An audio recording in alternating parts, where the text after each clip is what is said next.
Thank you so much. Thank you, Condos College. Thank you so much. What a wonderful gathering on a Saturday morning, a beautiful fall day. I am very grateful to all of you for taking the time to be here. I want to thank Glenn for that outstanding introduction. Where'd he go? There he is. Glenn, thank you very much. Really appreciate it. By the way, free Krispy Kreme for everybody?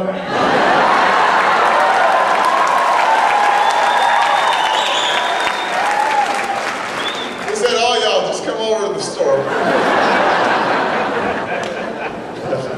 I wouldn't do that to him. But Glenn, you know, I can tell why he has been so successful in politics, because he is enthusiastic about people. And I think that's the most important thing in a public servant, a public official, is somebody who wants to actually help people. And you can tell that Glenn really wants to help. So I'm very grateful for his introduction. I want to acknowledge and thank President Fleming for hosting us here today. What a wonderful college it is, and we are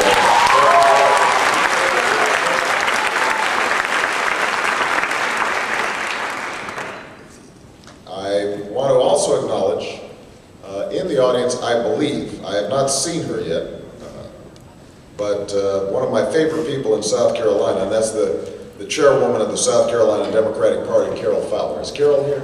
There she is. Thank you.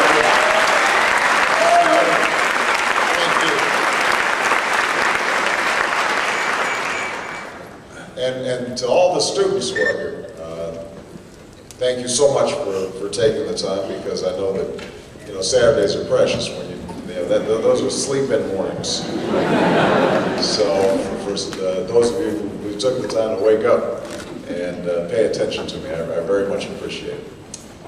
You know, 1 year from now, all of you will have a chance to walk in to a voting booth, pull back the curtain, and choose the next president of the United States of America. It's 1 year from today. Now here's the good news. For the first time in a long time, the name George Bush will not appear on the ballot.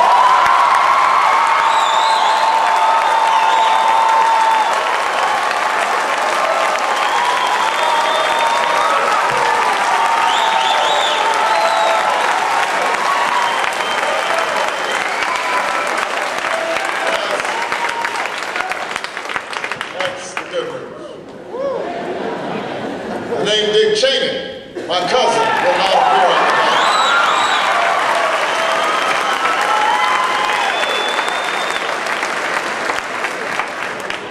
We had been trying to hide that cousin thing for a long time. You know, everybody's got a black sheep in the family.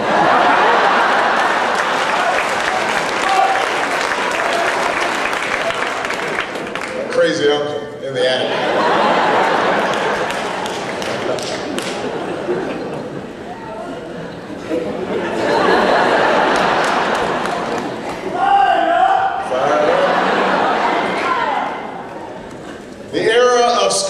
Justice and Brownie incompetence and the Karl Rove politics of fear and cynicism will finally be over.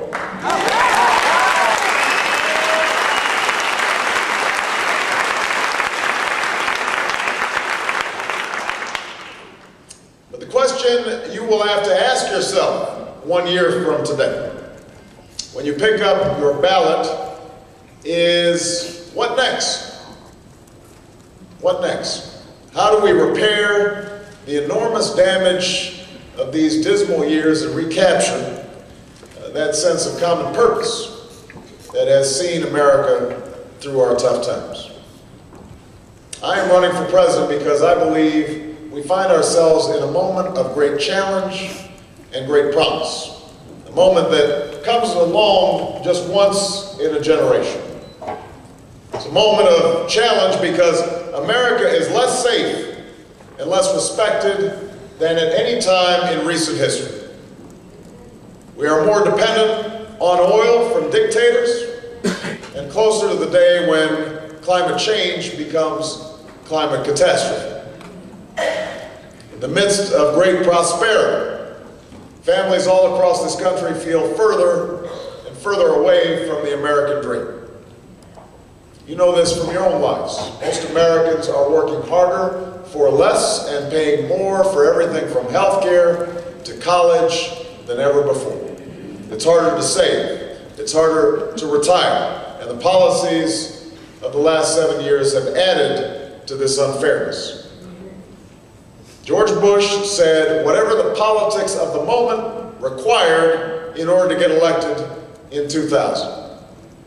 And those 7 years of broken promises have left America and the American people with less trust in their leaders and less faith in their government than they've had in years.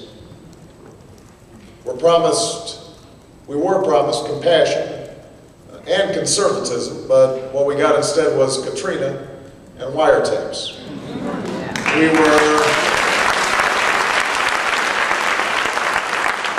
We were promised a uniter, but we got a divider who couldn't even lead the half of the country who voted for him.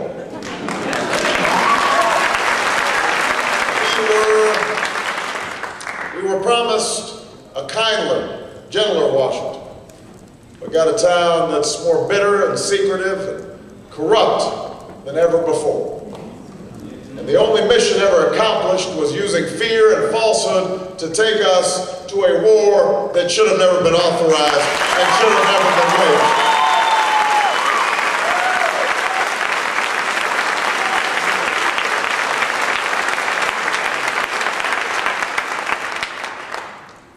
This catastrophic failure of leadership has led us to a moment where it's not just Democrats who are listening to what we have to say, but independents and Republicans who've never been more disillusioned with what the state of our leadership in Washington has done to this country. I know Republicans are paying attention. Sometimes when I get to these big crowds and I start shaking hands after I speak, people will whisper to me, they say, Barack, I'm a Republican, but I support you. And I say,